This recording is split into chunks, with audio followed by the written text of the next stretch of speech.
Benda-benda langit hingga kini belum membahayakan kehidupan manusia di muka bumi. Namun, menjelang kiamat akan terjadi hujan batu seperti yang dijelaskan Al-Quran. Apakah kamu merasa aman terhadap Allah yang berkuasa di langit, bahwa Dia akan mengirimkan badai yang berbatu? Maka kelak kamu akan mengetahui bagaimana akibat mendustakan peringatanku. Rasulullah pernah bersabda, pada umat ini akan terjadi penenggelaman bumi, hujan batu, dan pengubahan rupa. Salah seorang sahabat bertanya, kapan peristiwa itu terjadi? Rasul menjawab, apakah musik dan penyanyi sudah merajalela? Dan Homer telah dianggap halal?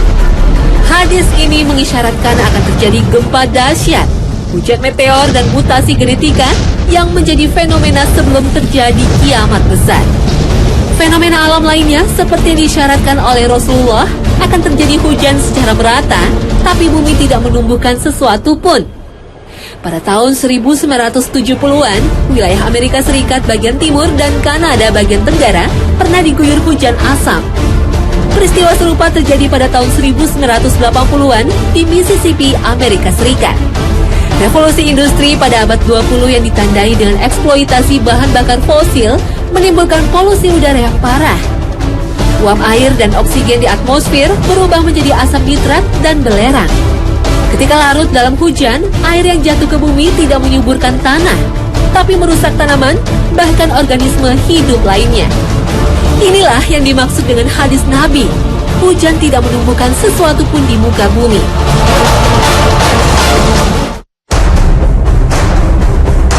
Pada tahun 2010, hujan mirip darah menggegerkan India.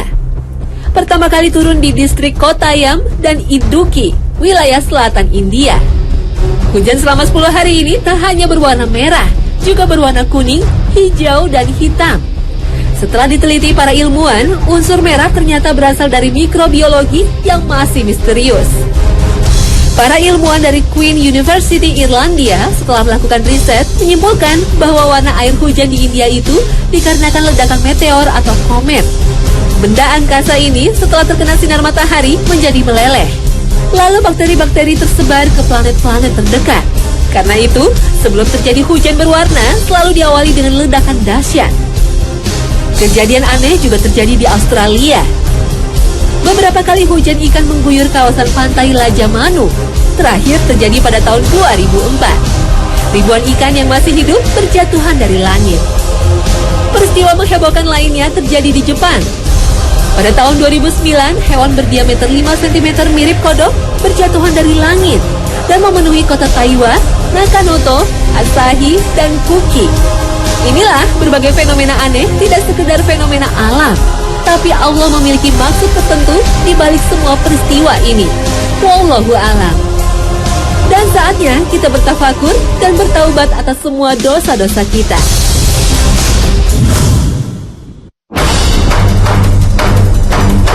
Allah mengingatkan kita untuk selalu bertakwa dan memperhatikan setiap perbuatan kita yang akan dipertanggungjawabkan pada hari akhir. Namun bagi manusia modern yang memiliki landasan keimanan berbeda, punya cara lain untuk menghadapi kiamat, seperti yang dilakukan oleh komunitas Doomsday Prepper.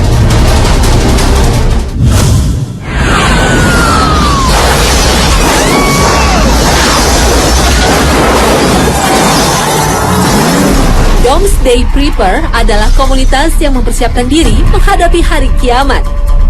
Mereka berusaha mengantisipasi skenario kiamat karena kehancuran sistem ekonomi dunia, perang nuklir, badai matahari, letusan gunung Merapi, atau berbagai bencana lainnya. Jika hari kiamat itu tiba, mereka sudah menumpuk berbagai perbekalan mulai dari makanan awet hingga jalur evakuasi. Mereka juga mempersiapkan sebuah bunker yang dimodifikasi dengan berbagai perlengkapan rumah yang dipasok dari sumber energi alternatif. Bahkan untuk survive, mereka mempersiapkan diri dengan berbagai senjata modern. Jay Blevin misalnya, salah seorang prepper asal Shenandoah Valley ini memiliki gudang makanan kaleng, obat-obatan, dan berbagai benih yang bisa bertahan bertahun-tahun. Ia juga memiliki berbagai senjata semi-otomatis untuk menghadang para penjara. Sementara di California, Vivos Group, sebuah perusahaan properti, membuat bunker mewah yang sudah dilengkapi perbekalan untuk bertahan hidup selama 1 tahun. Dan di pinggiran kota Kansas, sebuah apartemen 7 lantai dibuat di atas bekas lubang peluncuran roket nuklir sedalam 53 meter. Apartemen ini juga disiapkan untuk mengantisipasi berbagai bencana kiamat. Dan akhirnya, kiamat berubah wajah menjadi sebuah komoditas bisnis yang menggiurkan, mulai dari properti hingga industri film.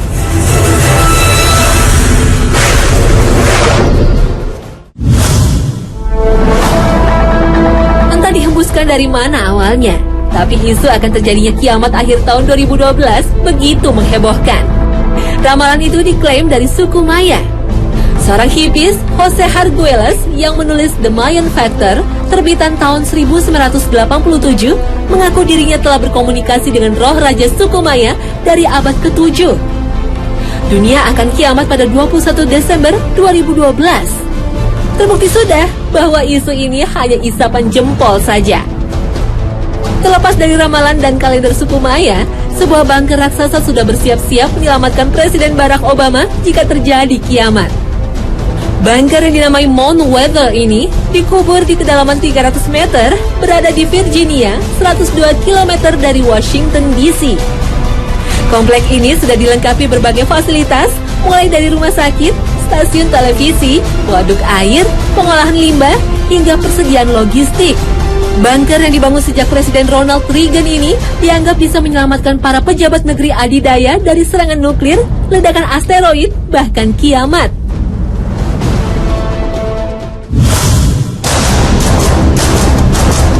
Setiap agama memiliki keyakinan berbeda tentang kiamat. Dalam agama Buddha dan Hindu, alam memiliki siklus kelahiran dan kehancuran. Dalam keyakinan Buddha, pada akhir zaman, ajaran Buddha akan ditinggalkan, dan umat dilanda kemerosotan moral. Hingga datanglah Sang Buddha Maitreya yang akan menyelamatkan umat manusia. Sang penyelamat dalam agama Hindu disebut Kalki Avatar, yang merupakan penjelmaan dari Tuhan. Namun dalam Hinduisme tidak dikenal akhir zaman, karena setiap jiwa akan kekal dan mengalami reinkarnasi. Berbeda dengan keyakinan agama Yahudi, Kristen, dan Islam, akhir zaman ditandai dengan kehancuran bumi, meskipun dengan konsep yang berbeda.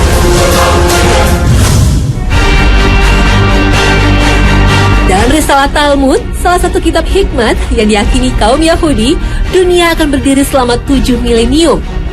Dalam kalender Yahudi, dunia akan berakhir pada tahun 2240, tepat bumi berusia 6000 tahun.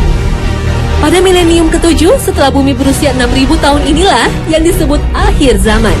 Dalam keyakinan bangsa Yahudi, mereka akan berkumpul dalam satu tempat. Kemudian Baiat Suci di Yerusalem akan kembali dibangun. Pada akhir zaman akan muncul Mesaya dan menjadi Raja Israel. Ia akan menghancurkan musuh-musuh bangsa Israel dalam sebuah peperangan yang disebut Harmageddon. Kemudian memimpin dunia dalam kedamaian dan ketenangan selama 1000 tahun yang disebut Olam Haba atau dunia masa depan. Pada saat inilah semua orang akan mengenal Allah secara langsung.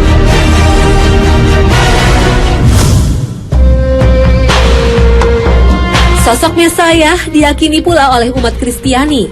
Yang dimaksud Sang Mesaya adalah Yesus, yang akan hadir di muka bumi pada akhir zaman untuk memberi petunjuk jalan yang lurus. Dalam Alkitab dijelaskan tanda-tanda sebagai petunjuk akhir zaman. Dunia akan dilanda bencana alam dan peperangan. Namun tak ada seorang yang tahu kapan akhir zaman itu terjadi, seperti yang termaktub dalam Injil Matius.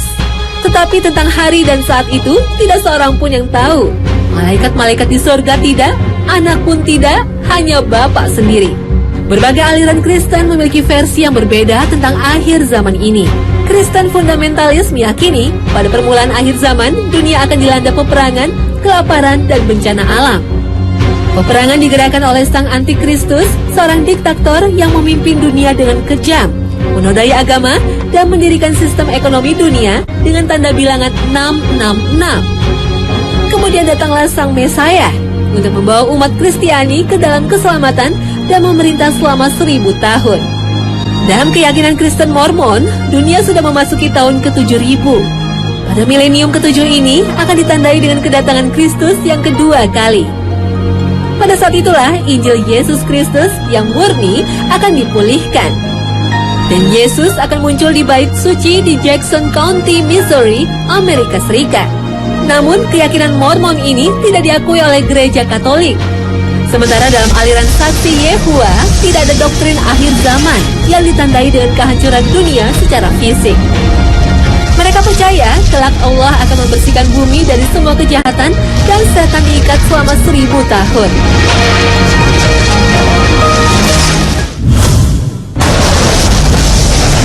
Dalam ajaran Islam, Al-Mahdi akan hadir dan Nabi Isa akan turun kembali. Namun pengetahuan tentang kapan kiamat hanya milik Allah, tidak ada seorang pun yang tahu. Yas'alunaka 'anis sa'ati ayyana mursaha Qul innama 'ilmuha 'inda Rabbi la yujalliha liwaqtiha illa hu ثقلت في السماوات والأرض لا تأتيكم إلا بغتة يسألونك كأنك حفي عنها قل إنما علمها عند الله ولكن أكثر الناس لا يعلمون. Meskipun menjadi misteri, namun Rasulullah SAW menceritakan berbagai pertanda hari kiamat sudah dekat. Sebelum tiba hari yang maha dahsyat ini, dimulai dengan berbagai kejadian yang disebut kiamat kecil. Nah pemirsa, demikian episode awal tentang kiamat. Semoga membawa pencerahan bagi kita semua. Jangan lewatkan untuk terus mengikuti serial Kiamat pada besok pagi. Tetap di Hasanah, Ensiklopedia Islam Dunia. Assalamualaikum warahmatullahi wabarakatuh.